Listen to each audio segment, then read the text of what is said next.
አብዛኞቻችን ህይወትን እንደ ሸክምና ውጊያ ስለምናያት በየቀኑ ከሰው ጋር ከሁኔታዎች ጋር ከራሳችን ጋር እንታገላለን። ነገር ግን የህይወትን ምስጢራዊ ህጎች የተረዱ ሰዎች ህይወትን የሚያዩት እንደ ጨዋታ ነው። ጨዋታው ደግሞ ደንብ አለው። ደንቡን ያወቀ ይጫወታል፣ ያሸንፍበታልም። ያልተረዳው ግን በየቀኑ እየተመታ ይወድቃል።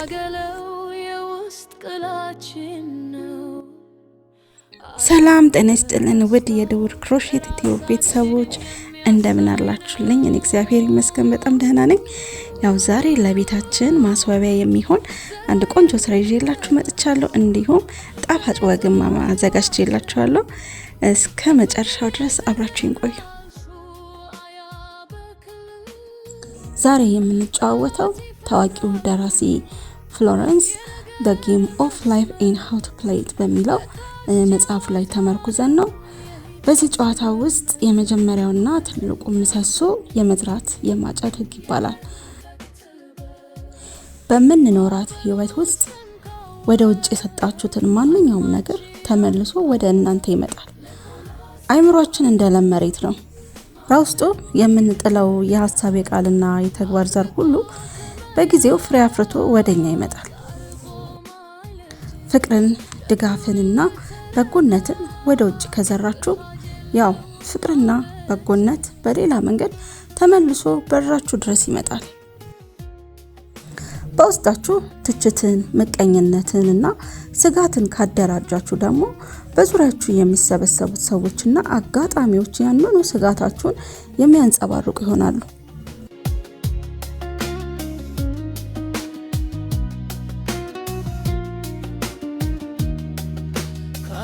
ሳምሬ ልቤና ስታው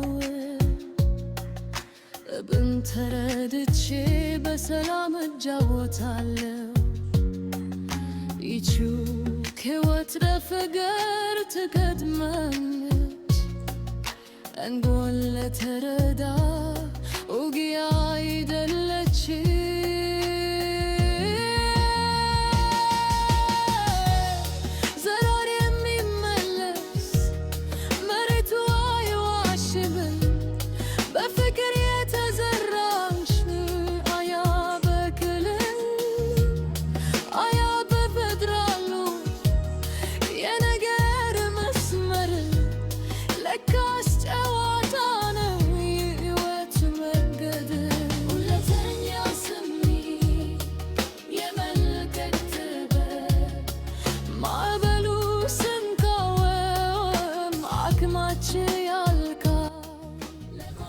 ስለዚህ በህይወታችሁ የምታጭዱትን ፍሬ መቀየር ከተመኛችሁ ሰዎችን ወይም ዓለምን ለመቀየር አትታገሉ። አስቀድማችሁ ወደ ውጪ የምትዘሩትን የሐሳብና የልብ ዘር ቀይሩት። መስታወቱን ማጽዳት የሚጀምረው ከራሳችን ፊት ስለሆነ ማለት ነው። በዚህ የህይወት ጨዋታ ውስጥ ትልቁ የመጫወቻ መሳሪያ ደግሞ አንደበታችን ነው። የሰው ልጅ ከአንደበቱ የሚወጡ ቃላት የራሱ ዓለም ይፈጥራል ወይም ያፈርሳል። አብዛኞቻችን በየቀኑ የምንናገረው ቃላት ቀለል አድርገን እንወስዳቸዋለን። በቀልድ ነው ያልኩት እንላለን። ነገር ግን የአእምሯችን ትልቁ ክፍል ቀልድና እውነትን አይለይም። የምንናገረውን ቃል እንደ ትዕዛዝ ነው የሚቀበለው። እኔ ሁልጊዜ እድል የለኝም፣ ለኔ አይሳካልኝም፣ የኔ ነገር ሁሌ እንደተበላሸ ነው እያልን በየቀኑ በራሳችን ላይ የምንናገራቸው ቃላት በጨዋታው ውስጥ የራሳችንን እግር በሰንሰለት የሚያስሩብን መርዞች ናቸው። ቃላቶቻችንን በጥንቃቄ መምረጥ ይኖርብናል። ቃል የሐሳብ አካል ነው። ሐሳብ ደግሞ ቁሳዊ ነገር ሆኖ በህይወታችን ውስጥ የመገለጥ አቅም አለው። አንደበታችንን ለራሳችን፣ ለሰዎች በረከት፣ ስኬትና ጥንካሬ የሚናገር ማድረግ ይኖርብናል።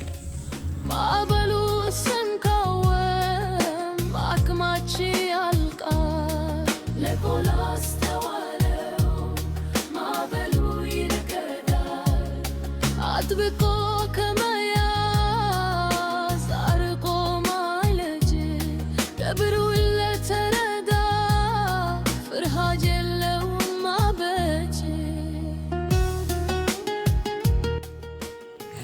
በህይወት ጨዋታ ውስጥ ትልቁ ተሸናፊ የሚያደርገን ነገር ምንድነው?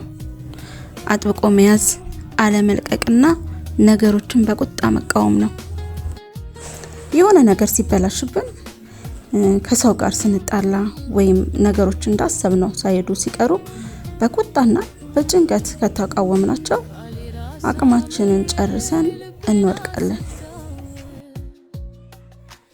በጨዋታ ውስጥ አሸናፊ ለመሆን የመልቀቅ ጥበብ the art of non-resistance ማወቅ አለብን። የመጣውን መቀበል፣ ያልሆነውን መተውና ወደፊት መራመድ። አእምሯችን በፍርሃትና ውድቀት በተሞሉ ምሳሌዎች አታጨናንቁት። የውስጥ ድምጻችሁን አዳምጡት። ፈጣሪ በውስጣችሁ ያስቀመጠው እምነትን ተከተሉ። ልታስቀሩት የማትችሉትን ነገር ለጊዜና ለፈጣሪ የመተው ጥበብ ሲኖራችሁ ጨዋታው ከከባድ ውጊያነት ወደ ሙሉ እርጋታነት ይሻገራል።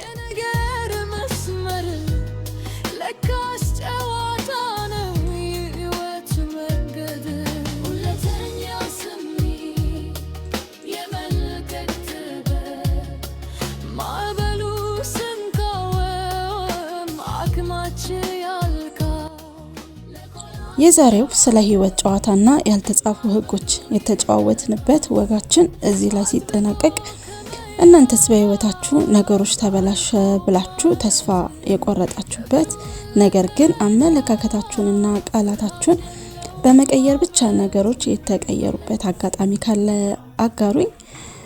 የዛሬው ወጋችን እንዲሁም የእጅ ስራችን ይሄን ይመስል ነበረ። እስካሁን ስለተከታተላችሁኝ እጅግ በጣም አመሰግናለሁ። መልካም ቀን ይሁንላችሁ። ባይ ባይ።